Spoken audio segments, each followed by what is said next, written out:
Gas prices in Oregon have surged dramatically, sparking frustration among drivers who are now paying some of the highest rates in the country.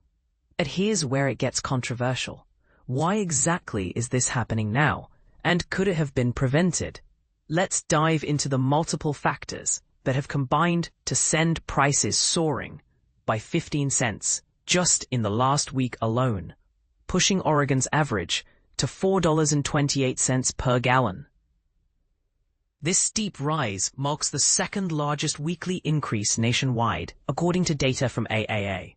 Only Washington state saw a bigger jump, with prices climbing 16.5 cents to a staggering $4.66 per gallon, making it the state with the highest gas prices in America right now. To put that into perspective, the national average currently sits at $3.18 per gallon, meaning Oregon drivers are shelling out roughly $1.10 more than the typical American, and those in Washington are paying nearly $1.50 extra.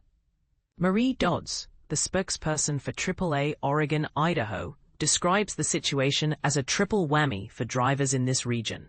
What does that mean? First, ongoing maintenance and repairs at refineries in Washington and California have restricted fuel production, tightening supply. Second, these refineries had been producing the more expensive summer blend of gasoline, which naturally costs more to make than the winter blend. Adding fuel to the fire, literally, the 400-mile Olympic pipeline, which transports fuel from Washington refineries to Portland and other parts of Oregon, was unexpectedly shut down in early September. This forced distributors to rely on barges, a significantly more costly and less efficient method of moving fuel.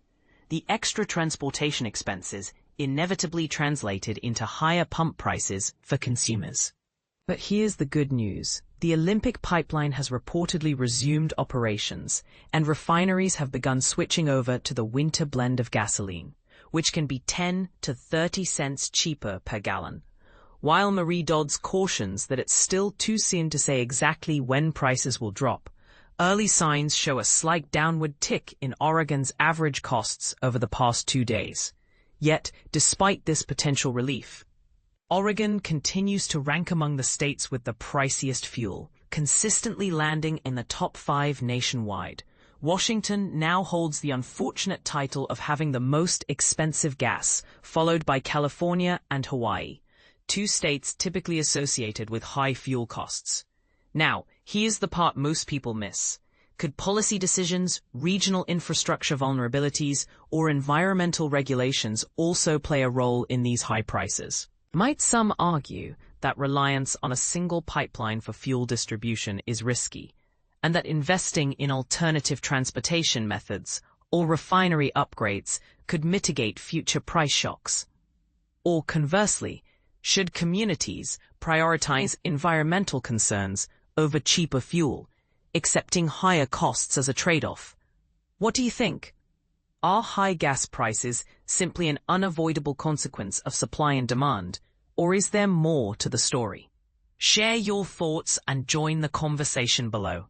Do you believe more could be done to stabilize prices in Oregon, or should we brace ourselves for more fluctuations ahead?